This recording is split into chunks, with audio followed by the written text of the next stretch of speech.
ya bukan di saat beliau kehidupan itu bisa memiliki kesaktian, tapi ya dari banyak kehidupan beliau sudah menabung parami yang cukup tinggi.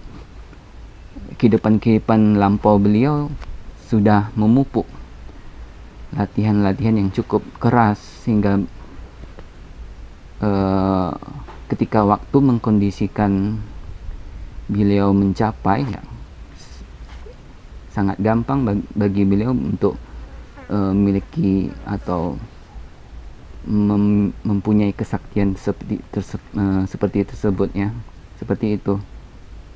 Begitu juga ya Biku Sariputta, kehidupan lampau beliau ya juga cukup banyak yang beliau jalani melalui proses yang cukup panjang sehingga bisa menyempurnakan kebijaksanaan beliau yang akhirnya beliau raih pada kehidupannya yang kali itu memiliki. Ya mungkin untuk saat sekarang sudah hampir mungkin kurang lebih 2600 tahun yang lalu mungkin dari zaman Sang Buddha udah pasti banyak bergeser ini, seperti cara-cara untuk mengikuti murid-muridnya Sang Buddha yang praktikkan mungkin banyak bergeser ya gitu. Mungkin pengaruh dari praktik juga mungkin saya rasa agak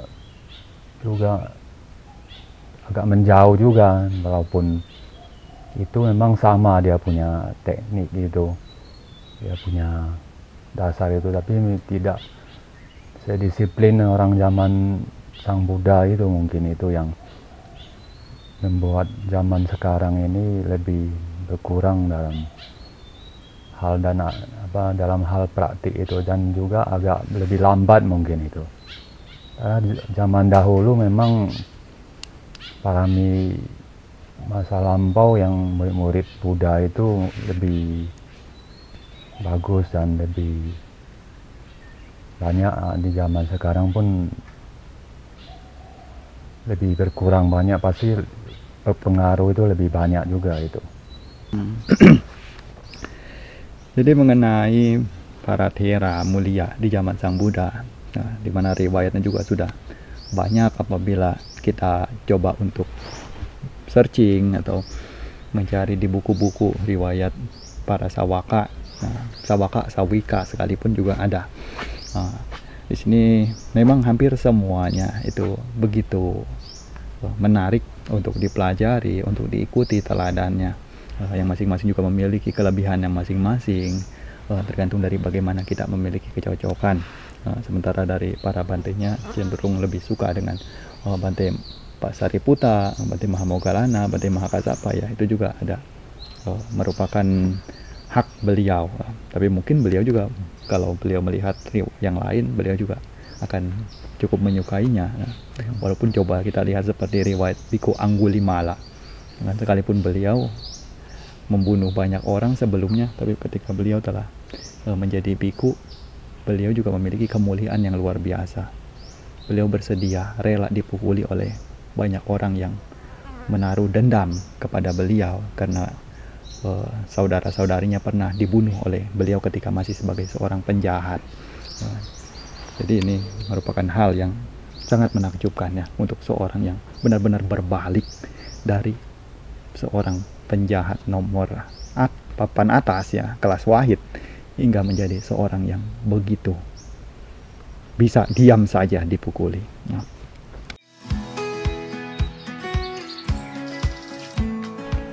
Kalena Dhamma Sakaca Eta Manggalamutamang. Membahas Dhamma pada saat yang sesuai, itulah berkah utama. Berbagi pengetahuan seputar pandangan dalam Buddha Sasana. Belajar bersama Dhamma ajaran Buddha. Perbincangan sehubungan dengan pelaksanaan praktek Dhamma. Inspirasi, motivasi, filosofi hingga jalan hidup. Kesemuanya akan kita bahas dan pelajari bersama dalam konten ini. Karena dengan belajar, akan membawa kita mencapai kebebasan.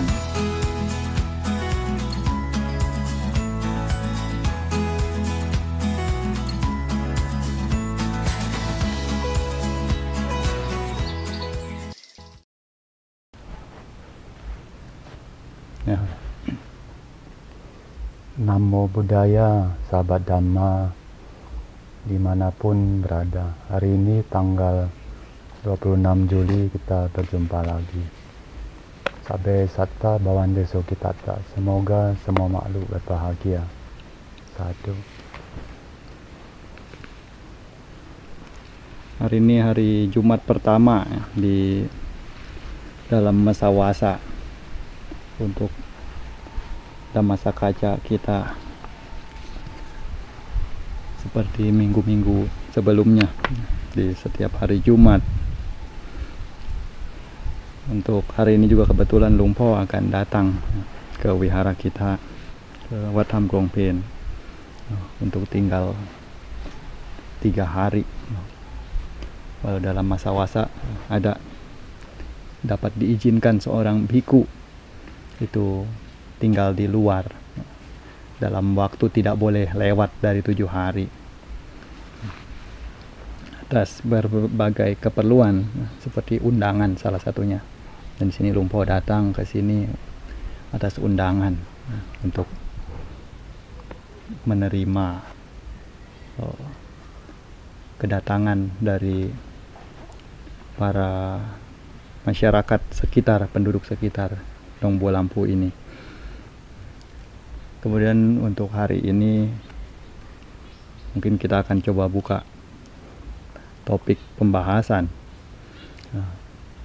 dengan kiranya para Bante mungkin pernah membaca mengenai riwayat para biku Thera di zaman Sang Buddha, seperti Bante Mahamoggallana misalnya, Bante Mahakassapa atau Bante Sariputta dan lain sebagainya, masih banyak.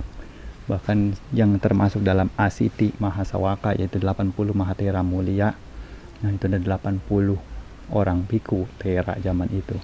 Nah, kini coba ingin tanyakan kepada para Bante, kira-kira di antara para sawaka mulia zaman itu, adakah yang kiranya merupakan bisa dibilang favorit dari beliau itu, lalu berikan alasannya mengapa beliau menyukai figur tersebut, atas dasar apa yang menyebabkan beliau mungkin menaruh hormat lebih kepada sosok Thera tersebut. Ya, silakan Bante Rizky dulu. Ya, kalau saya sih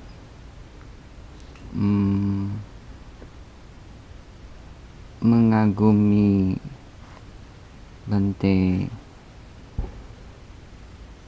Moggallana dan Sariputta, ya, dua biku ini. Karena kalau melihat dari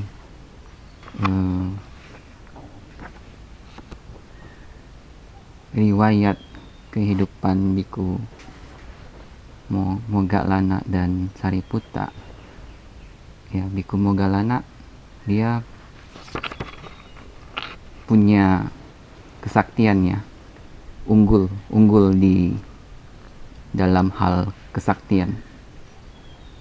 Kalau biku Sariputta itu unggul di kebijaksanaan. Nah, ini Buddha sendiri yang menyatakan sendiri bahwa biku Moggallana unggul di kesaktian, kalau sedangkan biku Sariputta unggul di kebijaksanaannya yang tertinggi. Nah, Bante mengagumi dua ini. Kenapa? Yang satunya unggul di kebijaksanaan, yang satunya unggul di kesaktian. Kenapa mengagumi? Seperti biku Sariputta, dia unggul di dalam hal kebijaksanaan. Ya, mengagumi karena ingin kalau bisa contoh beliau, mengikuti beliau juga, bisa memiliki kebijaksanaan yang cukup tinggi ya. Dalam hal apapun beliau sangat bagus ya. Dalam hal tindak tanduk, dalam hal apapun itu beliau pasti mendasari atas kebijaksanaan yang beliau miliki. Nah, sedangkan Bhikkhu Moggallana unggul di kesaktian, punya kesaktian berbagai kesaktian yang dia bisa miliki. Ya, tidak perlu cerita kesaktiannya seperti apa ya, kita bisa baca di buku itu banyak ya. Dia bisa punya kesaktian ini, punya kesaktian itu. Nah, kenapa beliau bisa memiliki kesaktian seperti ini, kemampuan abinya seperti ini ya, karena dari berbagai banyak latihan yang beliau jalani sehingga akhirnya bisa memiliki kesaktian tersebut ya. Tanpa latihan yang beliau tidak mungkin bisa memiliki kesaktian yang luar biasa seperti tersebut ya. Bukan di saat beliau kehidupan itu bisa memiliki kesaktian, tapi ya dari banyak kehidupan beliau sudah menabung parami yang cukup tinggi. Kehidupan lampau beliau sudah memupuk latihan-latihan yang cukup keras sehingga ketika waktu mengkondisikan beliau mencapai ya, sangat gampang bagi beliau untuk memiliki atau mempunyai kesaktian seperti tersebut ya, seperti itu. Begitu juga ya Bhikkhu Sariputta, kehidupan lampau beliau ya juga cukup banyak yang beliau jalani melalui proses yang cukup panjang sehingga bisa menyempurnakan kebijaksanaan beliau yang akhirnya beliau raih pada kehidupannya yang kali itu memiliki kebijaksanaan yang sempurna. Nah, Bante mengagumi dua biku ini ya, menjadikan contoh supaya bisa meniru hal-hal yang baik dari segi semangat beliau, dari segi usaha beliau, dari segi kesabaran beliau, dari segi apapun itu ya, kita bisa meniru hal-hal yang positif sehingga bisa kita praktekkan di dalam latihan kita. Nah, itu sih pendapat Bante. Nah, silakan Bante Bun. Kalau saya mengagumi Bante Sariputta sama itu Bante Mahakassapa itu ya. Ya, kalau Bante Sariputta sudah banyak yang kenal mungkin ya, karena dia murid utama. Namun ini yang murid Bante Mahakassapa ini yang usianya terbilang lebih panjang umurnya ini, dan beliau pun terkenal dengan Tapa Brata itu ya. Setelah Sang Buddha, dia pun memiliki kemampuan betapanya yang terkenal itu, yang jarang tidur, yang dianggap seperti dia punya pinggang itu jarang ya untuk nempel di tempat seperti tempat-tempat tidur, jadi bisa sepanjang hari sampai meditasi duduk itu yang sangat jarang, itu sangat sulit dilakukan untuk saat-saat sekarang. Dan beliau pun sudah usia tua pun masih suka turun naik dari zaman dulu ya ceritanya itu. Jadi dari suka tinggal di atas goa itu, jadi masih pindah patah pun masih turun naik walaupun usia tua. Itu pun dia punya stamina dan kesehatannya pun cukup sulit dicari untuk zaman ini, untuk yang masih bisa turun naik untuk pindah patah dan tinggal di atas goa itu yang zaman dulu itu. Jadi ini cerita sedikit dari murid-murid Sang Buddha di zaman Buddha dahulu yang saya tahu itu. Ya, sekian. Sekarang kita lihat ya di zaman sekarang, yang mana kadangkala dengan dunia yang serba cepat, serba efisien, praktis, umumnya mungkin banyak meninggalkan tradisi-tradisi atau kepercayaan-kepercayaan yang sebelumnya itu dilaksanakan, seperti misalnya dalam hal mempelajari riwayat, di mana ada riwayat hidup Sang Buddha, ada riwayat para Arya Sawaka, para siswa Sang Buddha.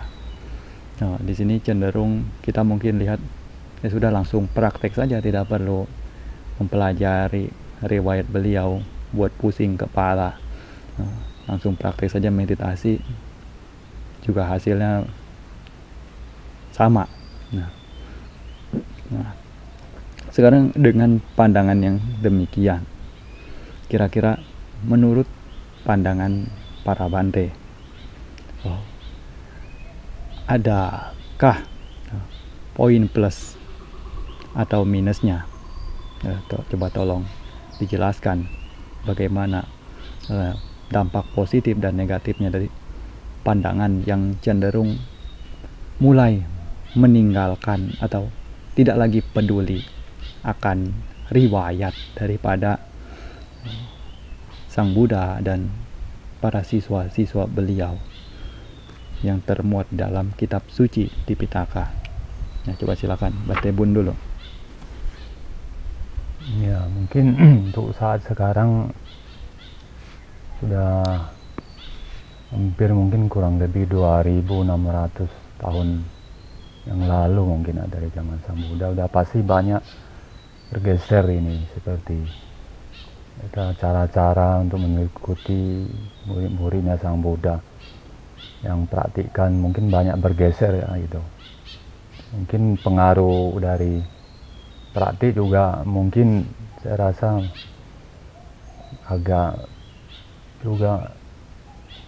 menjauh juga, walaupun itu memang sama dia punya teknik gitu, dia punya dasar itu, tapi tidak sedisiplin orang zaman Sang Buddha itu. Mungkin itu yang membuat zaman sekarang ini lebih berkurang dalam hal praktik itu, dan juga agak lebih lambat mungkin itu.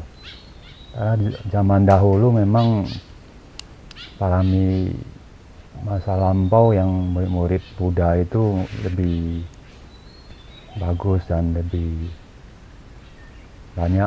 Di zaman sekarang pun lebih berkurang banyak, pasti berpengaruh itu lebih banyak juga itu. Dan mungkin zaman saat ini harus lebih gigih itu untuk melaksanakannya, walaupun tidak sebanding dengan yang murid-murid Buddha zaman dulu itu pengaruhnya. Jadi plus minusnya itu yang minusnya, yang plusnya ya saat ini lebih mudah kita untuk mendapatkan informasi seperti Dhamma ini, yang mana yang lebih tepat dan lebih bagus untuk kita praktikkan, yang lebih benar dan lebih baik itu.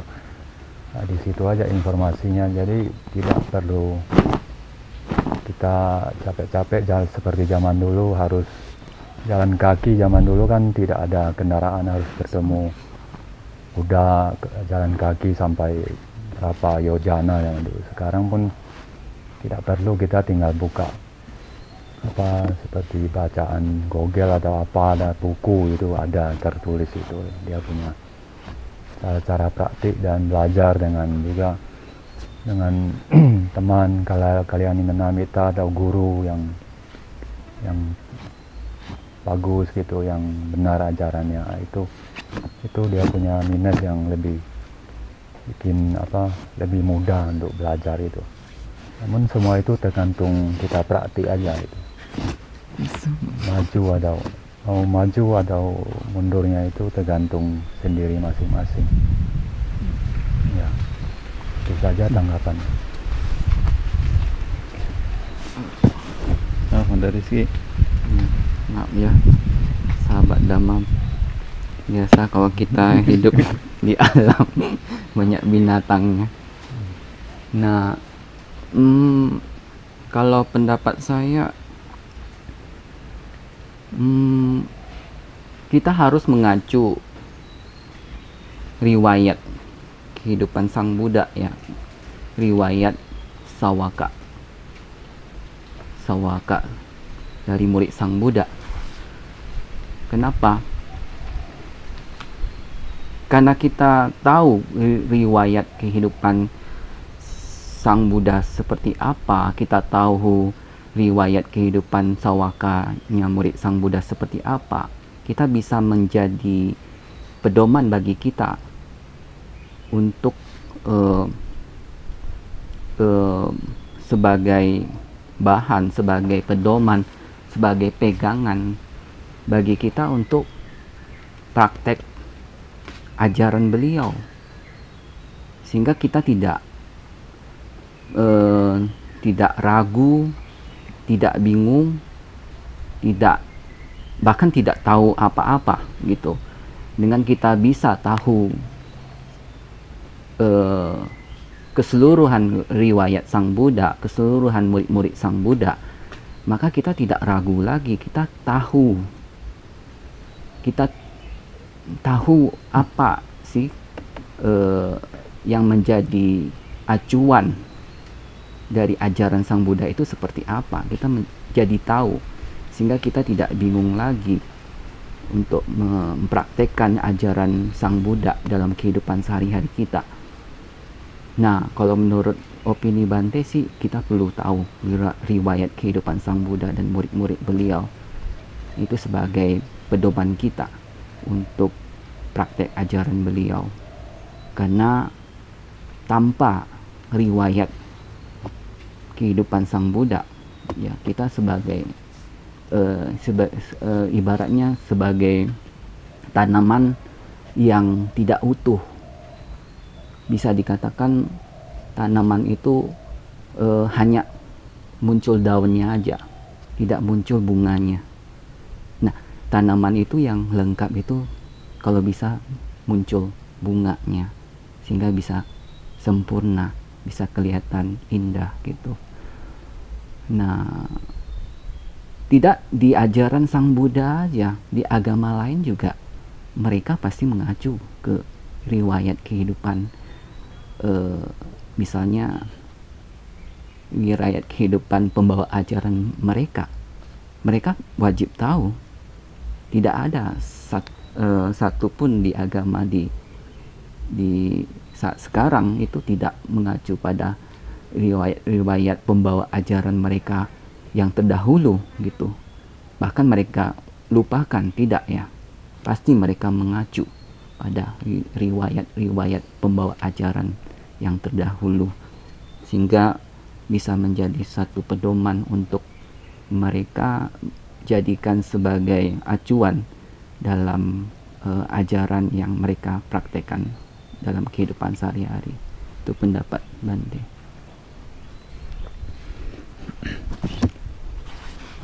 Sekarang di tengah perubahan zaman yang sedemikian jauhnya dari zaman Sang Buddha ya. Manis di sidana. Ini memang dia pindah ke sini kemarin. Nah, Maaf ya nggak pakai nih sidana.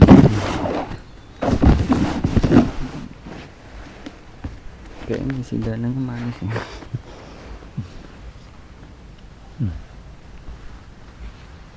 dia sendiri yang kena. Oke, kita lanjut ya. Jadi di tengah perbedaan, perbedaan yang sedemikian rupa jauhnya dengan zaman Sang Buddha, berbagai macam fasilitas, berbagai macam kecanggihan teknologi, serta mesin-mesin lainnya,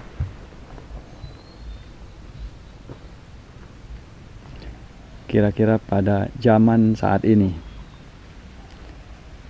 masihkah dapat untuk dilaksanakan praktek-praktek yang ada di zaman dulu dengan cara yang kiranya walaupun tidak sama namun cukup serupa dan selaras, dan nilai positifnya apabila kita dapat menjaga itu, kira-kira apa saja yang dapat kita peroleh?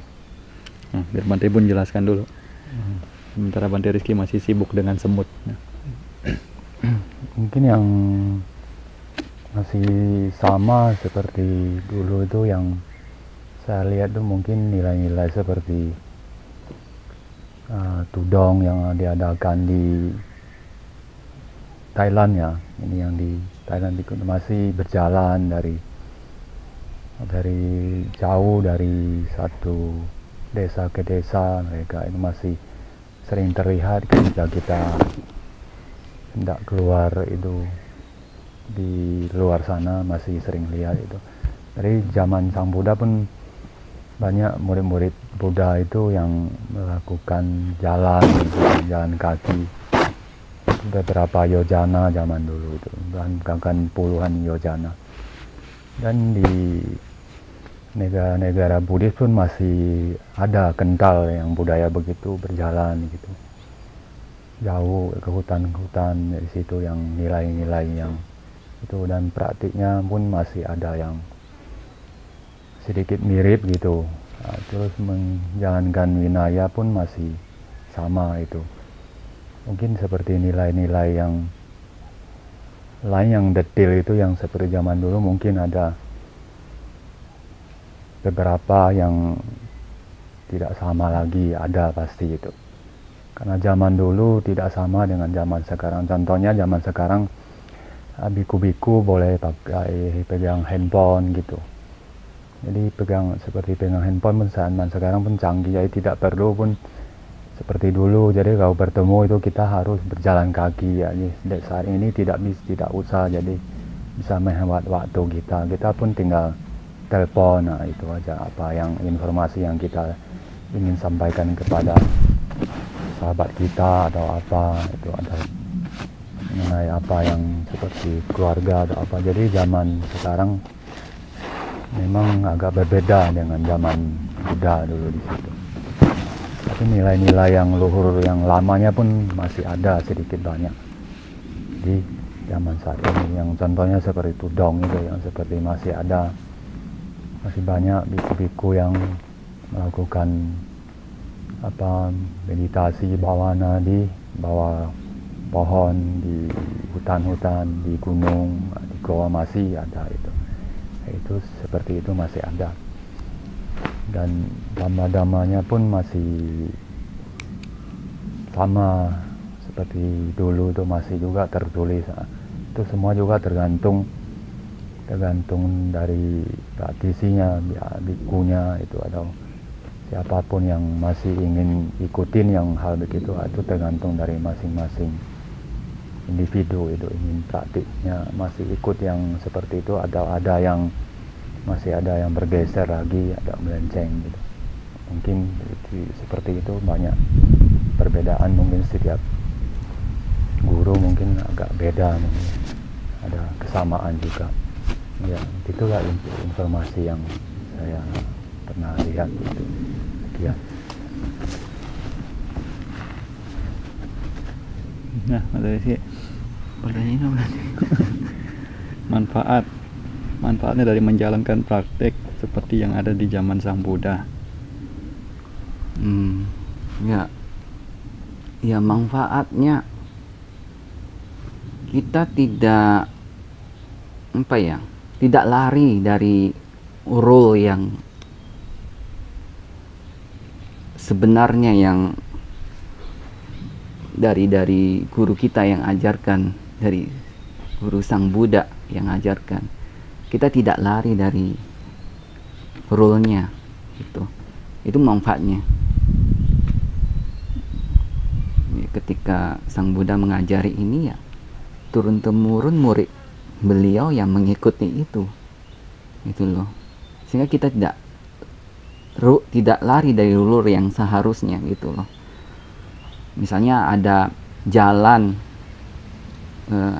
mempunyai 4 persimpangan. Ketika manfaat kita mengikuti ajaran Sang Buddha yang terdahulu, itu kita tahu 4 simpang ini yang mana jalan satunya yang harus kita lewati. Kita tahu ketika kita tidak mengikuti rule, kita bisa aja belok ke kanan, padahal seharusnya kita lewat yang jalan di depannya, tapi kita belok ke kanan, bahkan kita belok ke kiri. Kita tidak tahu.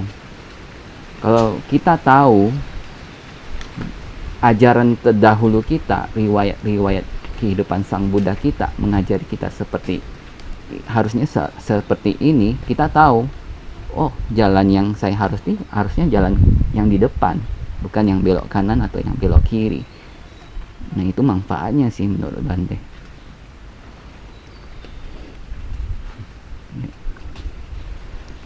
Oke, sekarang yang terakhir ya, poin terakhir untuk coba ditanya. Mungkin pernah dengar ya kata dedikasi. Nah, dedikasi atau yang mendekati semacam katakanlah ikrar, atau visi, bolehlah dibilang begitulah. Nah, walaupun memang artinya beda, tapi mirip-mirip lah mendekati. Jadi dengan memiliki dedikasi di dalam Buddha Sasana ini, ketika misalnya kita telah mengenal agama Buddha, mengenal ajaran Buddha sebagaimana yang kita ketahui, dari informasi yang kita dapatkan, lalu memiliki keyakinan dan berusaha untuk menjaganya sebaik mungkin. Di sini kira-kira apabila kita benar-benar fokus pada apa yang telah dicanangkan di awal, katakanlah sebagai seorang yang memiliki dedikasi tinggi terhadap Buddha Sasana ini, benar-benar masuk ke dalam Buddha Sasana ini demi tujuan untuk mengembangkan Buddha Dhamma, untuk mengembangkan diri sendiri, tanpa iming-iming dalam bentuk apapun. Kira-kira dari orang yang demikian, apa sajakah yang akan diperolehnya? Dan apabila kita adalah orang yang tersebut, apakah kita juga akan memiliki atau memilih untuk berdedikasi tinggi secara demikian demi Buddha Sasana ini? Nah, silakan Bante Rizky. Ya, berhubungan dengan dedikasi untuk Buddha Sasana ya, apa yang akan diperoleh dari orang tersebut?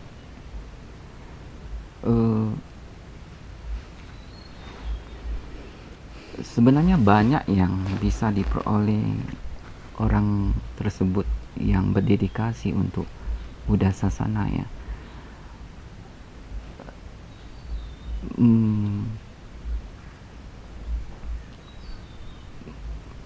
Dalam hal pengetahuan, dia akan berkembang ya, dia akan berkembang pengetahuannya seiring dengan proses dari dedikasi beliau ya, atau orang tersebut dalam mengembangkan Buddha Sasana ya. Pengetahuan beliau akan bertambah terus selama beliau menjalankan itu. Dari segi mental pun beliau akan peroleh juga. Mental dalam hal apa? Dalam mengembangkan ajaran Sang Buddha untuk Buddha Sasana, itu mental kita pasti akan dibombardir juga ya, dibombardir juga seiring kita menjalankan atau mengembangkan Buddha Sasana di satu daerah, pindah ke daerah lainnya, itu pasti kita akan dibombardir dengan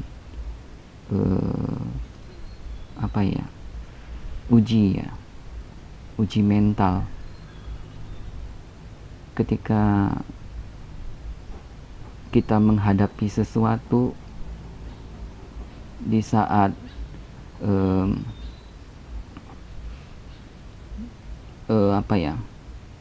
tidak menyenangkan, justru membuat kesulitan, banyak yang menolak. Nah, di situ mental kita diuji. Sekuat apa sih mental kita dalam menghadapi uji mental tersebut ya. Uji mental itu bisa dari banyak hal, lingkungan kita, orang-orang yang bisa saja menghalangi kita untuk dalam pengembangan Buddha Sasana ini. Nah, dari situ aja kita bisa menghadapi uji mental tersebut. Kuat nggak kita menghadapi kondisi waktu kondisi itu tiba? Nah, yang kedua itu uji mental. Yang berikutnya mungkin banyak kendala-kendala ya, kendala-kendala yang kita hadapi di lapangan. Siap nggak kita menghadapi kendala-kendala itu, permasalahan-permasalahan yang muncul? Apakah kita siap?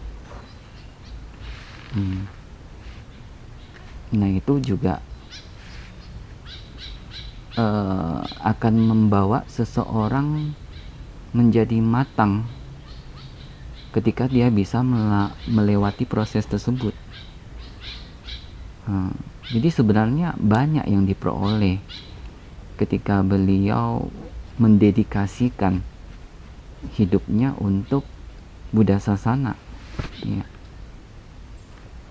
banyak yang bisa dipelajari dari waktu ke waktu seiring dengan proses yang kita jalani dalam mengembangkan Buddha Sasana. Nah, ketika seseorang mendedikasikan hidupnya untuk Buddha Sasana, ya itu sangat bagus sekali ya menurut Bante. Nah, ya Bante juga memiliki tujuan tersebut juga. Ketika waktunya tiba, segala sesuatunya sudah siap, apa yang Bante miliki selama Bante belajar, mau dari buku, mau dari pengalaman sehari-hari yang kita dapati, kita miliki dari waktu proses bentukan ketika waktunya kita siap untuk berbagi atau mendedikasikan hidup kita untuk Buddha Sasana, ya kita harus siap untuk itu. Ya, tujuan hidup yang sebenarnya ya harusnya seperti itu ya, bukan untuk diri kita sendiri saja. Ya, suatu saat akhirnya nanti kita juga akan berbagi, ya, akan berbagi itu yang mendedikasikan hidup kita untuk orang banyak, untuk Buddha Sasana. Kita berbalik lagi mengajari, berbagi dengan apa yang kita miliki, sehingga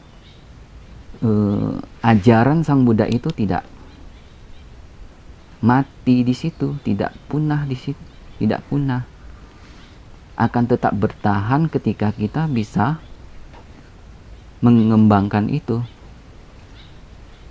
Kalau kita berpikiran, wah saya ngapain mendedikasikan hidup saya untuk Buddha Sasana, mending saya praktek untuk diri saya sendiri. Udah, saya di satu wihara saja, udah, saya nggak peduli dengan yang lain. Ya itu mungkin haknya beliau ya, tapi ya ketika semua biku atau semua orang berpikiran seperti itu, ya nanti suatu saat ajaran Sang Buddha ya nggak ada yang bisa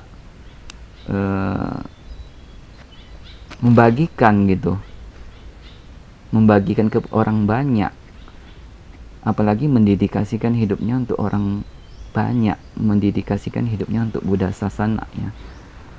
Alangkah baiknya ketika bisa mempunyai visi misi, suatu saat kelak saya akan mendedikasikan hidup saya untuk Buddha Sasana, ya itu alangkah lebih baiknya, sehingga ajaran Buddha bisa bertahan setidaknya ya. Kita tidak muluk-muluk ingin mengembangkannya menjadi besar atau apa ya, tidak. Berharap ajaran Sang Buddha bisa bertahan, itu udah cukup bagus. Itu aja sih ya pendapat Bante.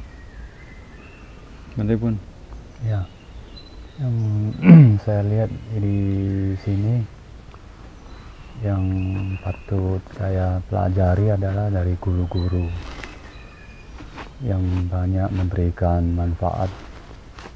Kalau di Thailand yang disebut dengan guru-guru seperti Longpo itu banyak memberikan hal-hal yang positif untuk dipelajari ya. Tidak hanya dalam Buddha Sasana aja, mereka juga kadang di bidang pendidikan ya, seperti kesehatan, mereka juga sangat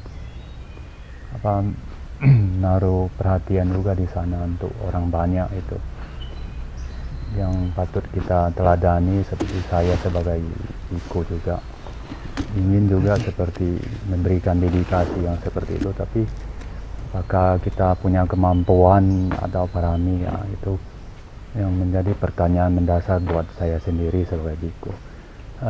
Kalau bisa mendapat kemampuan di mana tepat tempat waktu, saya pun akan memberikan dedikasi yang saya mampu untuk Buddha Sasana ini, yang kita belajar dan kita tiru dari guru-guru yang baik dan bijak ini. Jadi kita bisa pelajari dan memberikan dedikasi walaupun sedikit banyak yang kita bisa berikan, supaya Buddha Sasana ini bagaimanapun juga akan bertahan lebih panjang di dalam waktu yang sangat masih panjang ini, usia bumi ini. Jadi mungkin juga patut ditiru untuk semua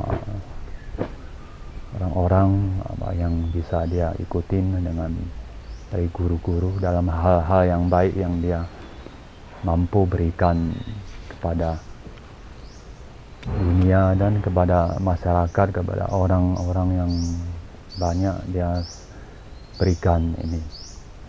Jadi untuk dedikasi mungkin setiap orang, mungkin setiap biku mungkin ada, dan namun itu kembali kepada kemampuan dan parami dan ya punya skill dalam belajar dan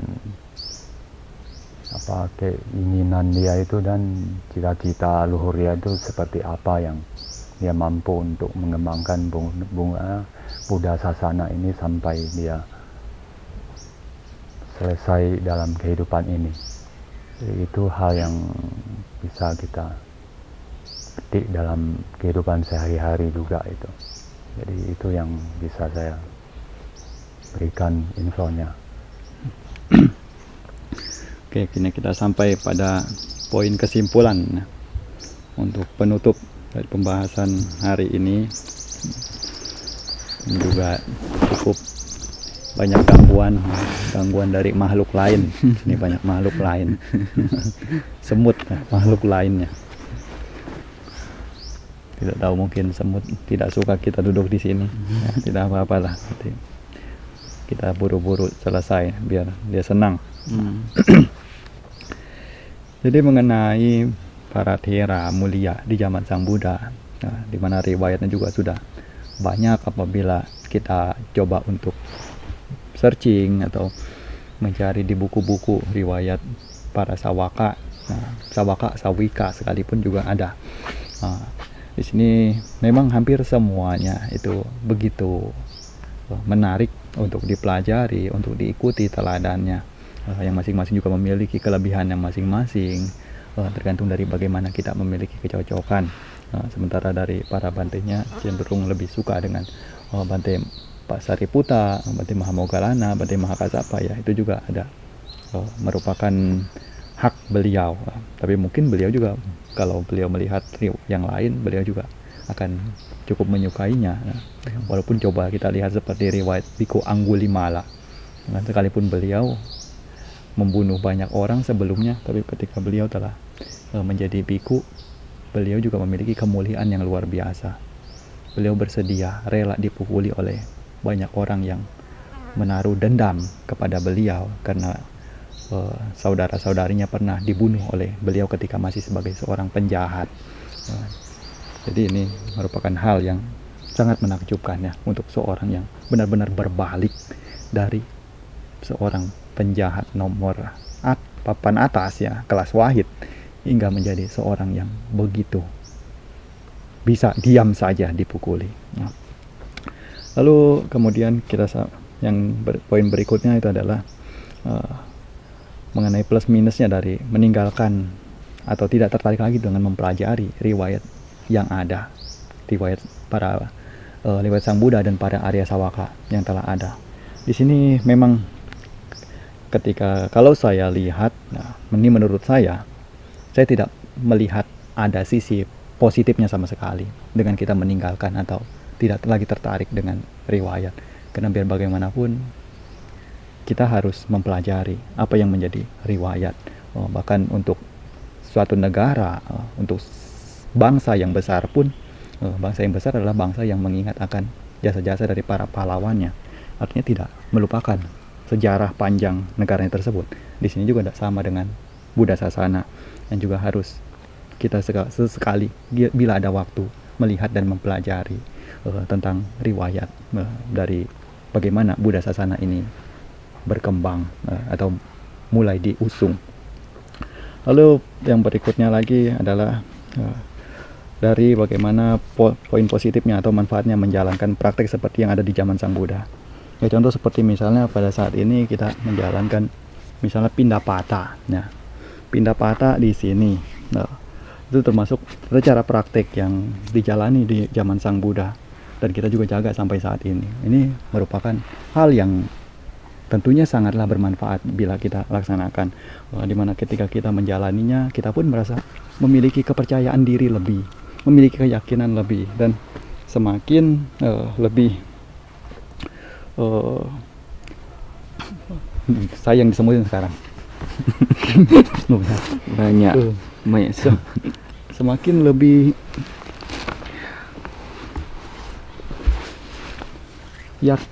mantap lagi di dalam menjalani kehidupan. Di dalam menjalani kehidupan di jalan Dhamma ini.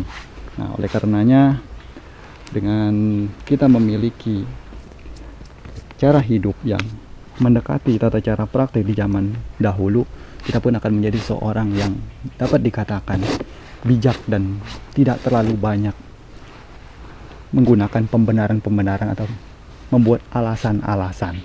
Nah, karena kebanyakan yang mengubah-ubah apa yang sudah Sang Buddha ajarkan agar sesuai dengan apa yang dirinya praktekkan, umumnya itu bukanlah kebijaksanaan yang sesungguhnya, namun kebijaksanaan yang membungkus sebuah kebodohan karena tidak mampu untuk mengikuti apa yang sudah dijalani oleh para mulia sebelumnya. Nah, untuk yang terakhir kali di sini, karena sudah semut semakin banyak, semakin tidak tahu ini bagaimana. Ya, oke. Dedikasi bukanlah untuk orang lain, namun dedikasi itu adalah untuk diri sendiri. Ya, untuk diri sendiri bagaimana menjalani itu secara disiplin, ya, dan orang lain nantinya akan melihat dan mengambil itu sebagai teladan tanpa harus kita memintanya, dan diri sendirilah yang akan mengetahui seperti apa manfaatnya dari kita memiliki dedikasi atau disiplin tinggi di dalam menjalani apa yang kita rasa itu adalah jalan hidup kita. Ya, untuk hari ini mungkin cukup lah ya, sudah semut semakin menyerang. Kiranya coba Bante Buntari lebih cepat kasih penutupan. Iya. Ya, Namo Buddhaya, sahabat Dhamma. Sampai di sini dulu kita bertemu. Salam metta untuk semuanya, damai dan sejahtera. Semoga semua makhluk berbahagia. Sabbe satta bhavantu sukhitata. Semua materi yang diperbincangkan bukanlah untuk ditelan mentah-mentah. Semuanya masih memerlukan proses penganalisaan lebih lanjut berdasarkan hukum kebenaran. Karena kami membahasnya berdasarkan pengetahuan, sudut pandang, serta opini yang dimiliki.